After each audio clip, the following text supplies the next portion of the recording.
componentes da fibra muscular estriada esquelética. Isso aqui é interessante também pra caramba. Vê só.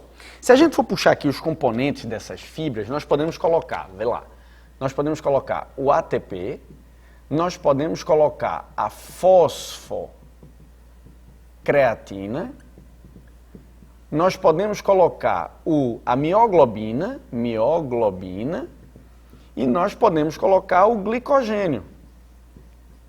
Então, veja só, quando a gente fala, por exemplo, de fonte de ATP, um músculo em repouso na qual ele vai entrar em processo de exercício, ou seja, de contração, onde ele tem um gasto de ATP, ele tem aí aproximadamente 1 a 2 segundos de ATP suficiente para que ele execute esse processo. Porém, existe a fosfocreatina, que aí no caso você tem uma reserva de fósforo para construir novos ATPs a partir do ADP, que obviamente é o produto da quebra do ATP.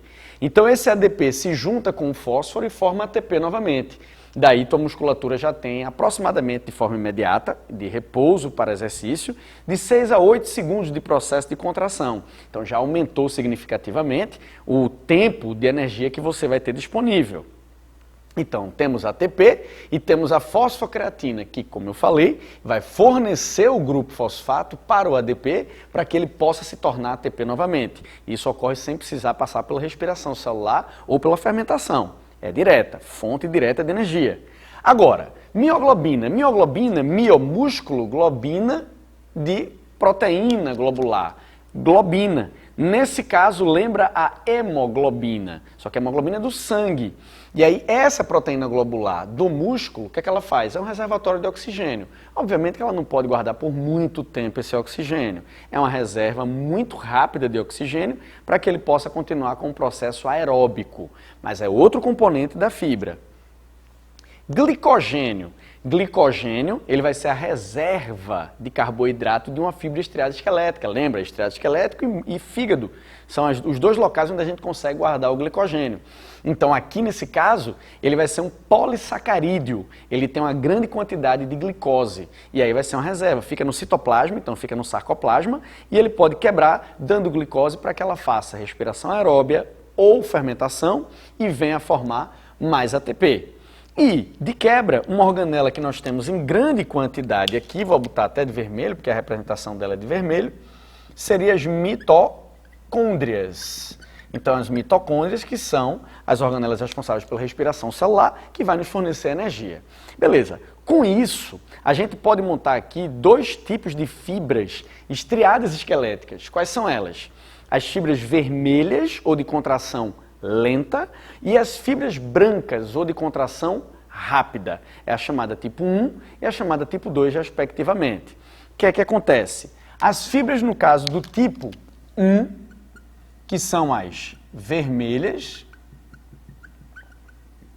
e lentas, então vermelhas e lentas, elas são fibras que têm grande quantidade de mioglobina e grande quantidade de mitocôndria. Então, nesse caso, ela suporta uma contração por muito tempo, então ela é uma contração lenta. Você pode pegar o bíceps, contrair e deixar ele muito tempo contraído, que ela vai suportar esse processo de contração. Por quê? Porque ela não vai fadigar tão rápido. Ai, o meu vai, porque eu não faço exercício. Mas eu estou falando o seguinte, uma pessoa, obviamente, que está habilitada, estou brincando, uma pessoa que está, obviamente, habilitada, ela contrai por muito tempo, porque essa fibra é vermelha. Então tem muita mioglobina e tem muita mitocôndria. Se uma fibra tipo 2, ela for acionada, então essa fibra tipo 2, ela vai ser branca e rápida.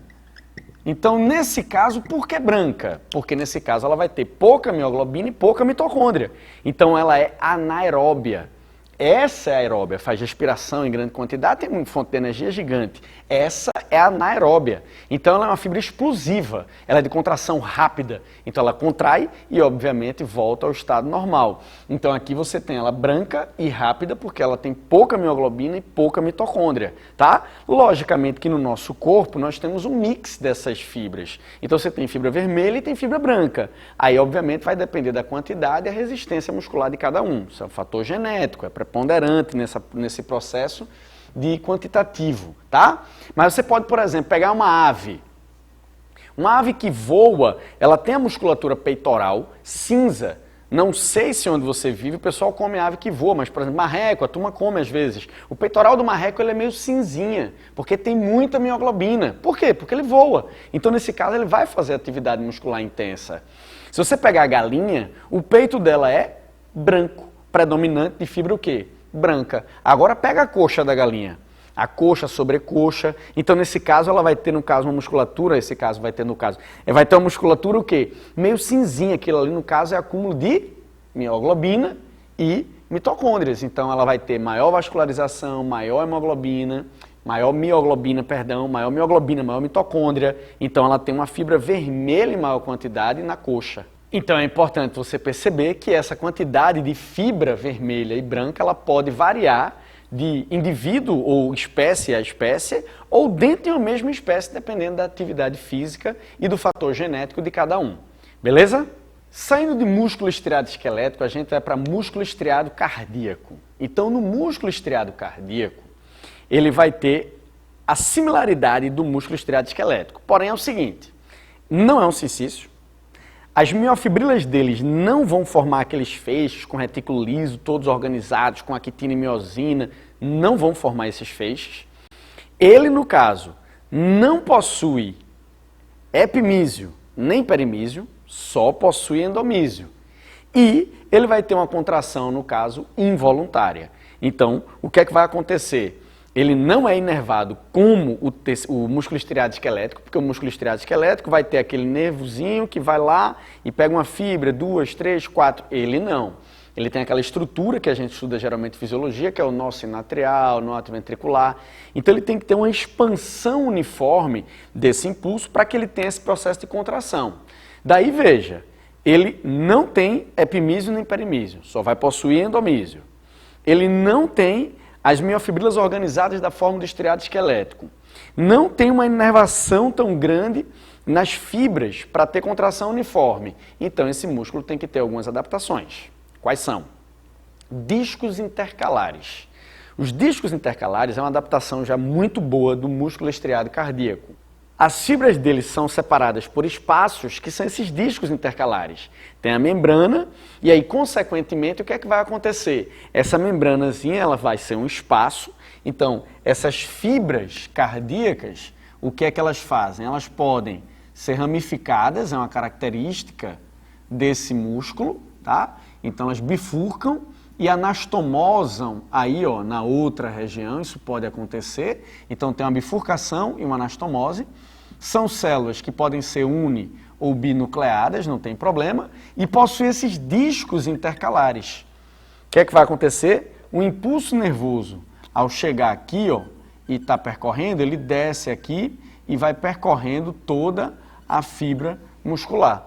Então, quando ele desce por esse disco intercalar, ele meio que se difunde uniformemente. E aí esse processo de espalhamento uniforme faz com que você contraia os átrios, faz com que você contraia os ventrículos, de forma, obviamente, uniforme, o que é muito necessário para o nosso sistema circulatório. Então, o músculo estriado cardíaco, ele tem fibras cilíndricas que podem bifurcar-se e se anastomosar, se juntar na outra extremidade, uninucleada, na maioria dos autores, porém ela pode ser binucleada, mas não é um cincício, não é envolta por epimísio nem perimísio, mas tem endomísio. Seus feixes de miofibrilas são longitudinais, porém não tem a organização que o estriado esquelético vai ter. Então não tem aquele sarcoplasma, com as miofibrilas todas organizadas, com unidade de sarcômero, com o retículo sarcoplasmático, não tem aquela estruturação, tá? Mas ele apresenta uma contração involuntária e rápida. Lembrar que os discos intercalares facilitam o processo de distribuição uniforme do impulso nervoso e que essa musculatura ela é responsável pelo bombeamento do sangue, né? Que aí, obviamente, seria essa caracterização do músculo estriado esquelético. Do músculo estriado cardíaco. E o músculo liso, aqui também pequenininho, como o músculo estriado cardíaco. As fibras, elas são pequenininhas, são fusiformes, não existe organização de actina e miosina, então não vai criar estriações transversais, tá? Então essa história de que você vai ter que estriação, não vai não, porque ela vai ser fusiforme, então ela é achatada nas extremidades, o núcleo dela é central, E a actinimiosina, ela forma uma trama aqui tridimensional, onde vai fazer um processo de contração lenta porque ela não tem essa organização. É o tecido muscular visceral. Esse tecido aqui, ele pode ser renovado. É um tecido muscular que tem uma capacidade de renovação, tá? O estriado esquelético tem algumas regiões que ele possui algumas células chamadas de células satélites. As células satélites também podem regenerar o músculo estriado esquelético, porém é difícil, demanda uma diferenciação. O cardíaco dificilmente ele vai ter capacidade de regeneração no indivíduo adulto, tá? Então realmente a gente diz que ele não tem essa capacidade. Estriado esquelético muito difícil pelas células satélites e o músculo liso ele vai ter essa capacidade de renovação. É o único tecido muscular que pode realmente ser regenerado. Os três tecidos são de origem mesodérmica, então a mesoderma é quem vai formar esse tecido muscular.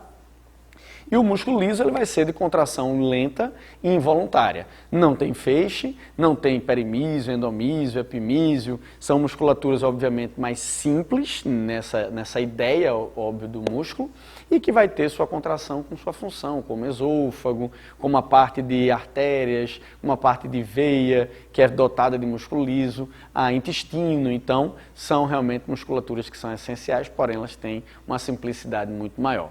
Ok? Espero que vocês tenham gostado da parte de histologia, tecido muscular. Tecido liso e tecido muscular estriado cardíaco realmente são muito pequenos. E espero vocês numa próxima aulinha, tá? Eu espero que vocês curtam e, obviamente, sigam a gente aí junto com o canal. Valeu!